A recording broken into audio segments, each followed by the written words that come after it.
რამდენადაც დონალდ ტრამპი არ უნდა ცდილობდეს საპირისპიროს დამტკიცებას, ირანმა დღეს ოფიციალურად განაცხადა თავისი უფლებები ჰორმუზის სრუტეზე და გამოაცხადა, რომ ყველა გემისთვის გადახდის დაწესებას აპირებს, მიუხედავად ამერიკის შეერთებული შტატების პოზიციის. მოლაპარაკებების ჯგუფების ზურგს უკან ომანი და ირანი ფარულად შეთანხმდნენ და ახლა ავითარებენ გეგმას, რომელიც შეიძლება ძირეულად შეცვალოს ჰორმუზის სრუტის გავლით გემების მოძრაობის წესები. ეხლა ომანის დაჟინებით მოითხოვს გემებისთვის გადახდას და შეგახსენებთ, ჰორმუზის სრუტეს სწორედ ირანი და ომანი იყოფენ ერთმანეთში. მიუხედავად იმისა, რომ ოფიციალურად საუბარია ნებაყოფლობით შენატანებზე, თეირანში არ სმალავენ, რომ მათ სავალდებულო გადასახადად განიხილავენ.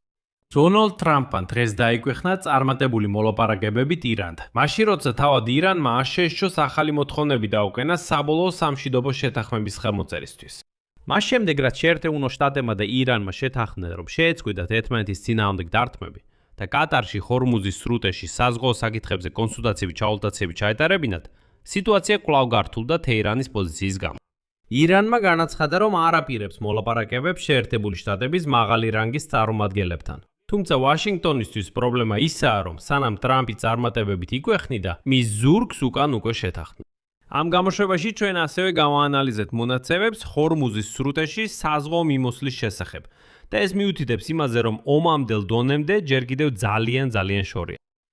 ამასობაში აშშ-ის ვიცე-პრეზიდენტმა ჯეი ვენსმა განაცხადა, რომ ამერიკას ჯერ კიდევ უამრავი ბარათი და კოზირი აქვს ხელში, რომლებიც მზად არიან გამოიყენონ ირანის წინააღმდეგ. მაგრამ აშშ-ში ასევე მზად არის დათანხმდეს ომის შუალედურ წარმატებასაც. ამ თუთებში კატარში მიმდინარეობს მოლაპარაკებები აკებები აშშ-სა და ირანს შორის. ამიტომ მოდი განვიხილოთ ბოლოს სიახლეები, როგორც ამბობენ პირდაპირ ადგილიდან.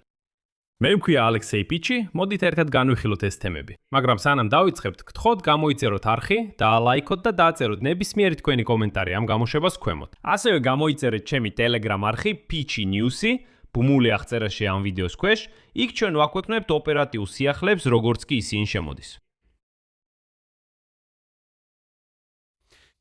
დავითხოვთ, რა თქმა უნდა, ირანის თემით. აშშ-ის პრეზიდენტმა დონალდ ტრამპმა ირანთან მოლაპარაკებების კომენტირებისას განაცხადა, რომ ვაშინგტონი ძალიან კარგად ურთიერთობს თეირანთან. მისი თქმით, ყატარში ბოლო შეხვედრები ძალიან კარგად წარიმართა. შემდეგ დონალდ ტრამპის ციტატა. ირანის დენუკლეარიზაცია კარგად მიმდინარეობს. მათ ძალიან კარგი შეხვედრები ჰქონდათ, მაგრამ ნახოთ. ამ შეხვედრებთან დაკავშირებით, რა თქმა უნდა, ცოტა უფრო დეტალურად უნდა ვისაუბროთ, იმიტომ რომ ფაქტობრივად ეს შეხვედრები არც ყოფილა. მაგრამ ტრამპისთვის ისინი კარგად წარიმართა. გავიმეორებ, რომ 4 შაბათს აშშ-მ და ირანმა ტექნიკური მოლაპარაკებები გამართეს დოხაში. მხარეები განიხილავდნენ გემების მოძრაობას ჰორმუზის სრუტეში და ცეცხლის შეწყვეტის საკითხს. 4 შაბათს ტრამპის წარმომადგენლები ჯარედ კუშნერი და სტივენ ვიტკოვი შეხვდნენ კატარის პრემიერ-მინისტრს, ანუ მოლაპარაკებების შუამავალს. მიუხედავად იმისა, რომ თავდაპირველად ტრამპმა პირდაპირი მოლაპარაკებები ირანთან დაანონსა, მაგრამ პირდაპირი მოლაპარაკებები არ შედგა. და სწორედ ირანელების უსურვილობა ამერიკელ წარმომადგენლებთან პირდაპირი მოლაპარაკებების გამართვაზე მიუთითებს იმაზე, რომ თეირანი პარალელურ თამაშს და ასე თქვათ, პარალელურ დიპლომატიურ ხაზს მიხვება. გახსენებთ, რომ ირანმა სამშაბათს განაცხადა, რომ არ აპირებს შეხვედრებს შეერთებული შტატების მაღალი რანგის წარმომადგენლებთან, რომლებიც კატარში ჩავიდნენ. ესენი არიან ვიტკოვი და კუშნერი. თეირანის ასეთი პოზიცია ართულებს ქვეყნებს შორის გრძელვადიანი მშვიდობის შეთანხმების პერსპექტივებს. და ირანის ოფიციალურმა პირებმა განაცხადეს, რომ უფრო რთული საკითხების, კერძოდ ბირთვული პროგრამის შესაძლო შეზღუდვების განხილვამდე, მხარეებმა უნდა მოაგვარონ ცეცხლის შეწყვეტის რეჟიმის ყველა პირობა, რომელიც 2 კვირის წინ შეთანხმდა. ეს არის სანქციების მოხსნა, ბლოკადის გაუქმება, ირანის აქტივების განბლოკვა და ასე შემდეგ. ეს განცხადებები მიუთითებს იმაზე, რომ ვაშინგტონი და თეირანი კვლავ შორს არიან ძირითადი საკითხების გარშემო კომპრომისის მიღწევისგან. და წინასწარი ჩარჩო შეთანხმების თაობაზეც. ის ითვალისწინებს, რომ ირანმა უნდა უარი თქვას ჰორმუზის სრუტის ბლოკირებაზე ფინანსური სტიმულების სანაცვლოდ. ამის შემდეგ მხარეებს ეკნებათ 60 დღე მუდმივი სამშვიდობო შეთანხმების გაფორმების შესახებ მოლაპარაკებებისთვის. აი ამ 60 დღიდან 2 კვირა უკვე გავიდა. აშშ-ის პრეზიდენტ დონალდ ტრამპის სიძე ჯარედ კუშნერი და სპეციალური წარმომადგენელი სტივენ ვიტკოვი გამოვიდნენ დოჰაში მოლაპარაკებებისთვის, რომელსაც თეთრი სახლი მაღალი დონის შეხვედრებს უწოდებს. Высокого уровня. ამავე დროს ირანისა და კატარის ხელისუფლებამ განაცხადეს, რომ ამერიკელი წარმომადგენლები კონტაქტს დაამყარებენ მხოლოდ შუამავლების მეშვეობით და არა პირდაპირ ირანის მხარესთან. და ამ შეხვედრების მაღალი დონისად მოხსენიება არასწორია. სწორედ აქ იწყება ყველაზე საინტერესო. ირანმა უკვე განაცხადა ჰორმუზის სრუტეზე კონტროლის შესახებ. ჰორმუზის სრუტეში გემების მოძრაობა ომის შემდეგ ნაწილობრივ აღდგა. სხვათა შორის, ირანის ოფიციალური პირები ამტკიცებენ, რომ გემების მოძრაობაზე კონტროლი ომანთან ერთად განხორციელდება, რომელიც სტრატეგიული სრუტის მეორე ნაპირზე მდებარეობს. გარდა ამისა, თეირანში განაცხადეს, რომ აგვისტოს შუა რიცხვებიდან 60 დღიანი მოლაპარაკებების პერიოდის დასრულების შემდეგ გემების გასავლელად გადასახადის დაწესებას მაინც აპირებენ. და ფაქტობრივად თუ გადავხედავთ ურთიერთგაგების მემორანდუმს, თეირანს ამის სრული უფლება აქვს. და დონალდ ტრამპმა ამაზე ხელი მოაწერა. აქ მოვიყვან ციტატას ირანის მთავარი მომლაპარაკებლის მოჰამად ბაგირ ღალიბაფისგან. სუვერენიტეტი ჰორმუზის სრუტეზე ეკუთვნის ირანსა და ომანს, ხოლო სრუტეში ტრანსპორტის მოძრაობას არეგულირებს ირანის მიერ განსაზღვრული შეთანხმებები. და მიუხედავად ამ გაურკვევლობისა, ნავთობის ფასები მაინც დაეცა შაბათ-კვირის მოვლენების შემდეგ, როდესაც აშშ-ს რომ ირანის სამხედრო ობიექტებზე დართმები განახორციელა, უპილოტო აპარატების მიერ კომერციულ გემებზე თავდასხმების პასუხად. გარდა ამისა, ირანმა ასევე შეუტია ამერიკულ სამხედრო ბაზებს ქუეითსა და ბაჰრეინში. ამავე დროს გაეროს ვაჭრობისა და განვითარების კონფერენციამ გააფრთხილა, რომ ენერგეტიკული ბაზრების სტაბილიზაციის შემდეგაც კი ყველაზე მოწყვლადი ეკონომიკები შესაძლოა კვლავ ძლიერ დაზარალდნენ საკვების და საწოვის ფასების ზრდის გამო. ანუ ყველაფერი ასე უბრალოდ არ აღდგება, ამას ძალიან ბევრი დრო დასჭირდება. ომმა უკვე დააჩქარა გლობალური ინფლაცია. კონტროლის ორგანოს შესახებ კანონი გააძლიერა პოლიტიკური ზეწოლა. დონალდ ტრამპზე ნოემბერში აშშ-ის კონგრესის შუალედური არჩევნების წინ, რომლის შედეგებზე იქნება დამოკიდებული აშშ-ის საკანონმდებლო ორგანოზე კონტროლი. თავად ტრამპმა და აშშ-ის ფინანსთა მინისტრმა სკოტ ბესენტმა უკვე მოუწოდეს ამერიკის შიგნით საწოვის გამყიდველებს, რომ მაინც შეამცირონ ბენზინის ფასები. მათ ამბობენ, რომ ნახეთ, ნავთობის ფასები უკვე დაეცა, ასე რომ თქვენც შეამცირეთ ბენზინის ფასები. მიუხედავად იმისა, რომ ძალიან უცნაურია, როცა ფინანსთა მინისტრი ასეთ მოწოდებებს აკეთებს, რადგან ის მშვენივრად ხვდება, რომ იგივე ბენზინგასამართის სადგურების ქსელები ეხლა ისინი ყიდიან იმ ბენზინს, რომელიც იმ პერიოდში იყო ნაყიდი, როცა ნავთობის ფასები ბევრად უფრო მაღალი იყო. და სანამ მიაღწევენ იმ ფასებს, რაც ახლა, ამას კიდევ გარკვეული დრო დასჭირდება. და დროებით შეთანხმება აშშ-სა და ირანს შორის ასევე ითვალისწინებს საბრძოლო მოქმედებების შეწყვეტას ისრაელსა და ირანის მიერ მხარდაჭერილ ჰეზბოლას შორის ლიბანში. თუმცა სასიკვდილოა. ლიბანის პარლამენტის სპიკერმა ნაბიჰ ბერიმ, რომელიც ჰეზბოლას მოკავშირეა, ეჭვდა ამოთქვა ლიბანსა და ისრაელს შორის აშშ-ს შუამავლობით გასულ კვირას მიღწეული ცალკეული ჩარჩარჩოს შეთანხმების მიმართ. ანალიტიკოსები აღნიშნავენ, რომ ასეთი შეთანხმება შეიძლება მხოლოდ გაამყაროს არსებული დაპირისპირება, რადგან ისრაელის ჯარების სამხრეთ ლიბანიდან გაყვანა პირდაპირ არის დაკავშირებული ჰეზბოლას განიარაღებასთან.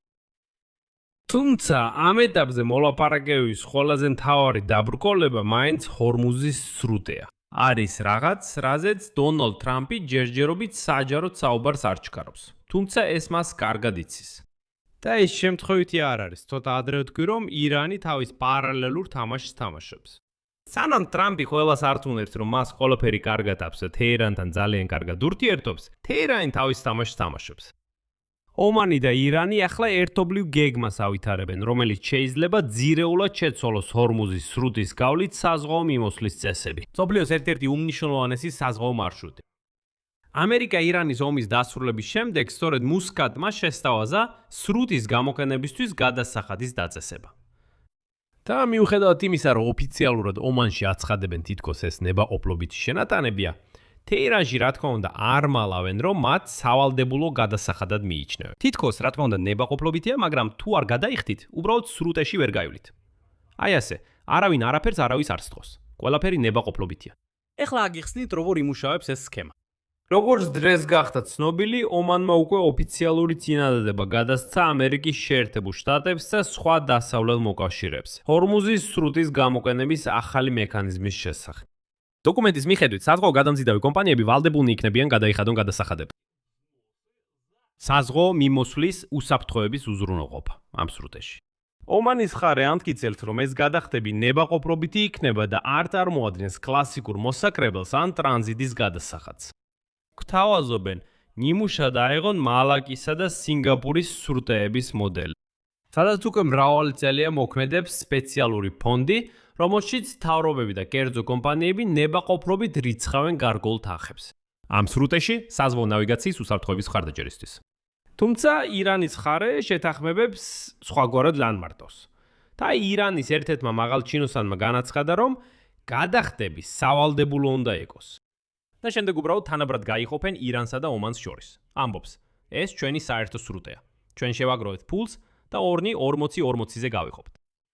ნიშნავია გვახსოვდეს, რომ აშშ-სა და ირანს შორის ომამდე ჰორმუზის სრუტე რჩებოდა. გლია, რაც მნიშვნელოვანია, როგორც საერთაშორისო საზღვაო გზა, რომლითაც გემებს შეეძლოთ სრულიად უფასოდ ესარგებლად, ასე იყო მრავალი ათწლეულის განმავლობაში. და აღმოჩნდა, რომ იქ საკმაოდ უსაფრთხო იყო. მაგრამ ეს იყო მანამ, სანამ დონალდ ტრამპმა გადაწყვიტა ირანზე თავდასხმა. თუმცა საბრძოლო მოქმედებების დროს ირანმა ფაქტობრივად დაამყარა კონტროლი სრუტეზე და დაბლოკა გემების მოძრაობა. ეს გამოიწვია ნავთობის მსოფლიო ფასების მკვეთრი ზრდა. ისინი, როგორც გახსოვთ, $100-ზე მეტი გახდა ბარელზე. საწვავის ფასიც გაიზარდა მსოფლიოს ბევრ ქვეყანაში. ომის დასრულების შემდეგ თეირანი არაერთხელ აცხადებდა, რომ სრუტეზე კონტროლს ეკონომიკური ბერკეტად გამოიყენებდა. ირანის საგარეო საქმეთა მინისტრმა აბას არაქჩიმ უკვე განაცხადა, რომ ჰორმუზის სრუტე აღარასოდეს დაუბრუნდება ომამდელ სტატუსს, როდესაც გემების გავლა სრულიად უფასო იყო. როგორც ითქვიან, სხვა დრო იყო. მერე მოვიდა ტრამპი. თუმცა ვაშინგტონი კატეგორიულად არ უჭერს მხარს ჰორმუზის სრუტის გავლაზე ნებისმიერი სახის მონეტიზაციის მცდელობას. მაგრამ წინასწარ გეტყვით, შეიძლება ისე მოხდეს, რომ ვაშინგტონის აზრს არ მოусმინო. აშშ-ის სახელმწიფო მდივანმა მარკო რუბიომ განაცხადა, რომ შეერთებული შტატები ეწინააღმდეგება ნებისმიერ გადახდას. არ აქვს მნიშვნელობა მას ტარიფს, მოსაკრებელს თუ ნებაყოფლობით შენატანს დაარქვენ. მისით მით ჩვენთვის მნიშვნელობა არ აქვს, რას დაარქვევთ, მაგრამ გავლა თავისუფალი უნდა იყოს. Проход должен быть бесплатным. მანამდე აშშ-ის პრეზიდენტმა დონალდ ტრამპაც მიუღებლად მიიჩნია იდეა, რომ გემების ჰორმუზის სრუტეში გავლაზე გადასახადი დაწესდეს. კიდევ გაზაფხულზე მან ომანს სამხედრო შედეგებითაც კი დაემუქრა. თუ ქვეყანა ასეთ ინიციატივებს მხარს დაუჭერდა. ამის მიუხედავად, ამერიკელი მოლაპარაკეები კვლავ აგრძელებენ კონსულტაციებს მასკატთან და იმედოვნებენ, რომ კომპრომისს მიაღწია. ანუ უკვე აღარ უარყოფენ. უკვე ამბობენ, ნახეთ, ამას ეხლა მხოლოდ ირანი აღარ ითხოვს, ომანიც ამას მოითხოვს. ამიტომ მოდით ვცადოთ შეთანხმება. მოდი ასე, თუ შემთხვევით ვერ გაიგეთ, მე კიდევ ერთხელ გავიმეორებ ამ აზრს. ირანმა ახლა მასკატთან შეთანხმებას მიაღწია და მთელი ეს ბინჯური საქმე ომანის ხრებზე გადაიტანა. თითქოს ეს უკვე აღარ არიან ისინი, ვინც ასე აქტიურად ავითარებენ ამ იდეას. ეხლა ეს ომანის იდეა, ამიტომ უნდა შევთანხმდეთ. და აი ომანის საგარეო საქმეთა მინისტრი ბადრ ალ-ბუსაიდი ხას უსვამს, რომ ქვეყანა არ სთავაზობს გადასახადის დაწესებას სწორედ ტრანზიტისთვის. რადგან ეს ეწინააღმდეგება საერთაშორისო სამართალს. ანუ ომანელები ამბობენ, მოусმინეთ არანაირი სავალდებულო გადახდები. ამის ნაცვლად მისი სიტყვებით საუბარია მომსახურების დაფინანსებაზე, რომელიც უზრუნველყოფს საზღვაო უსაფრთხოებას, ავარიების ლიკვიდაციას და გარემოს დაცვას. დარი აღარ გავიმეორებ, რომ ომამდე ყველაფერი მუშაობდა, ყველაფერი ნორმალურად იყო, ეხლა კი როგორც ჩანს, ამ ყველაფერზე ფული არის საჭირო. ალ-ბუსაიდი აღნიშნა, რომ სრუტის უსაფრთხო მდგომარეობაში შენარჩუნებას მნიშვნელოვანი ხარჯები სჭირდება. მაგრამ მთელი ხრიკი იმაშია, რომ ჰორმუზის სრუტეში ერთადერთი საფრთხე ირანია. და სწორედ ირანი ომანთან ერთად შეაგროვეს ფულს იმისთვის, რომ გემები ირანული საფრთხისგან დაიცვას. აბსურდია? რა თქმა უნდა. მაგრამ სწორედ ასეთ სქემას აწვდის ორივე ქვეყანა ახლა. ევროპელი დიპლომატები აღიარებენ, რომ თავად ახალი გადახდების იდეა არ მოსწონთ. თუმცა ეხლა მთავარი ამოცანაა შესაძლო მექანიზმი ისე შეიქმნას, რომ ის საერთაშორისო სამართალს არ ეწინააღმდეგებოდეს. საერთაშორისო საზღვაო ორგანიზაციის გენერალურმა მდივანმა არსენიო დომინგესმა დღეს განაცხადა, რომ ნებისმიერი სავალდებულო გადასახადი არალეგალური იქნებოდა. ამავე დროს მან დაუშვა მოხალისეობრივი სისტემის შექმნა, თუ ის იმუშავებს მალაკის სრუტის ანალოგიით. ანუ ევროპაში მთლიანობაში არ არიან წინააღმდეგი გემებისთვის არმუზის სრუტეზე გადასვლისთვის გადასახადის დაწესების, უბრალოდ ეძებენ ისეთ ვარიანტს, როგორ დაარქვენ ამას, რომ არ გამოჩნდეს თითქოს ეს უბრალოდ ფულის გამოძალვა. და თუ მოიფიქრებენ როგორ, რაც უკვე მოიფიქრეს, დიდი ალბათობით ამერიკელები ამას წინააღმდეგობას ვერ გაუწევენ. და სწორედ ამ კონტექსტში საუდის არაბეთის საგარეო საქმეთა მინისტრმა, პრინცმა ფეისალ ბინ ფარხანმა ამ სიტუაციას უბრალოდ გენიალური ვერდიქტი მისცა. შემდეგ მოხვება მისი ციტატა. რატო უნდა დავთანხმდეთ ახალ წესებს? ჰორმუზის სრუტეში მხოლოდ იმიტომ, რომ ომი მოხდა, მაგრამ დონალდ ტრამპს ამ კითხვაზე პასუხი არ აქვს. ეხლა გიმთავარი. მასკატში უკვე პირდაპირ განაცხადეს, რომ სანამ ტრამპის ელჩები ვიტკოვი და კუშნერი კატარში მოლაპარაკებებს აწარმოებენ, უახლოეს დღეებში ირანი და ომანი გეგმავენ ოფიციალური მოლაპარაკებების დაწყებას ჰორმუზის სრუტეში. საზღვაო მიმოსვლის მომავალი რეჟიმის შესახებ. სწორედ ეს თემა რჩება ერთ-ერთ მთავარ საკითხად აშშ-სა და ირანს შორის მოლაპარაკებებში. მას შემდეგ, რაც ჩარჩოს სამშვიდობო შეთანხმება გაფორმდა. თუ მხარეები მაინც შეთანხმდებიან დაფინანსების ახალ მექანიზმზე, ეს შეიძლება გახდეს ჰორმუზის სრუტის გამოყენების წესების ყველაზე მნიშვნელოვანი ცვლილება ბოლო 10 წლების განმავლობაში. და მნიშვნელოვნად იმოქმედოს მსოფლიო ვაჭრობაზე. რადგან სწორედ ამ მარშრუტით გადის გლობალური ნავთობის ექსპორტის დაახლოებით მე-5 და მნიშვნელოვანი რაოდენობის თხევადი ბუნებრივი გაზი. სხვათა შორის მარინ ტრაფიკის მონაცემებით გემების მოძრაობა ჰორმუზის სრუტეში თანდათან იზრდება. გუშინ მაგალითად დაფიქსირდა 34 გადაკვეთა. თუმცა ეს ჯერ კიდევ შორსაა ომამდელი საშუალო მაჩვენებლისგან, რომელიც დღეში დაახლოებით 100 გადაკვეთას შეადგენდა. გემების ნაკადის ზრდის მიუხედავად, უსაფრთხოების პრობლემები კვლავ რჩება, რისგანაც სხვათა შორის ომანი და ირანი თითქოს დააზღვევენ. გამოცხადდა უკაცრავად გაერთიანებულმა საზღვაო საინფორმაციო ცენტრმა სამშაბათ საღამოს განაცხადა, რომ ციტირებით ჰორმუზის სრუტეში საზღვაო უსაფრთხოების საფრთხის დონე ამაღლდა მნიშვნელოვან დონემდე. დამატებითი ნაღმების საფრთხე რჩება და განაღვის ოპერმის ოპერაციები გრძელდება. სავაჭრო გემები სრუტეს გადიან როგორც სამხრეთ ომანის დერეფნით, ასევე ჩრდილოეთის მარშრუტით, რომელსაც ირანი აკონტროლებს. და აი რა არის საინტერესო ურთიერთგაგების მემორანდუმის მიხედვით, რომელსაც დონალდ ტრამპმა 17 ივნისს მოაწერა ხელი, ამერიკის შეერთებულ შტატებს 19 ივლისამდე აქვს დრო, რომ სრულად მოხსნას ირანის პორტების საზღვაო ბლოკადა. ოლოდინია, რომ ირანი თავის მხრივ მაქსიმუმს გააკეთებს, რათა ამავე პერიოდში თვითმბრუნვა ომამდელ დონემდე აღადგინოს. მაგრამ კაფიოდ არის აღნიშნული, რომ ეს გარანტირებული არ არის. ანუ, ამერიკელები ვალდებული არიან სრულად მოხსნან ბლოკადა, ხოლო ირანელები ძალისხმევას გაიღებენ, რომ თავიანთი ბლოკადაც მოხსნა. და აი ტანკერ ტრეკერსის ანალიზის მიხედვით, ბლოკადის ოფიციალურად მოხსნის შემდეგ, რომელიც შეერთებულმა შტატებმა 2 კვირის წინ გააუქმა, ირანმა უკვე დააექსპორტა დაახლოებით 50 მილიონი ბარელი ნედლი ნავთობი. იმ დროს, როცა სპარსეთის ყურის სხვა ქვეყნები საკუთარ ექსპორტთან დაკავშირებულ სირთულეებს აწყვდებიან, იმიტომ რომ სპარსეთის ყურე ახლა სავსეა ამ ტანკერებით, რომლებიც ვერაფრით ახერხებენ ჰორმუზის სრუტიდან გასვლას. დღეს იქ კიდევ ერთი გიგანტური ტანკერი მეჩეჩზე დაჯდა და ამით სრუტის ნაწილი გადაკეტა. და აი მთავარი მახე, რომელშიც დონალდ ტრამპი გაება, ასე ჟღერს. 17 ივნისის შეთანხმებაში არ განიხილება საკითხი, შეინარჩუნებს თუ არა ირანი საბოლოოდ კონტროლს ჰორმუზის სრუტეზე.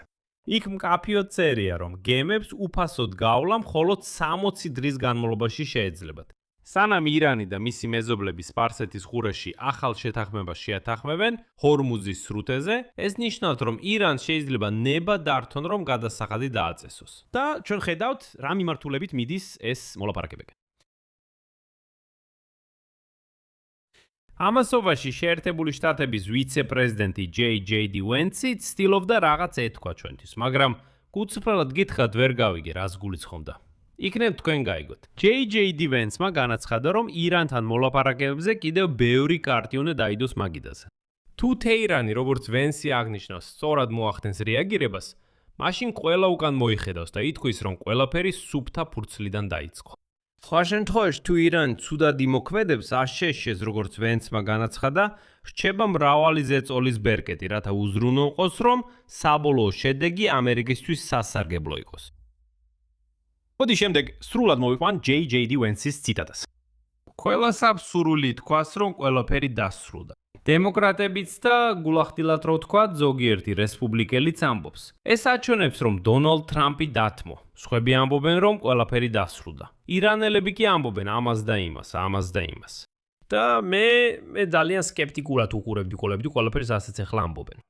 მაგრამ კარგი ამბავი ისაა, რომ ჩვენ გვყავს ადმინისტრაცია, გვყავს შეერთებული შტატების პრეზიდენტი დონალდ ტრამპი, რომელიც მუდმივად ცდილობს გაარკვიოს, როგორ მიიღოს უპირატესობა ამერიკელი ხალხისთვის.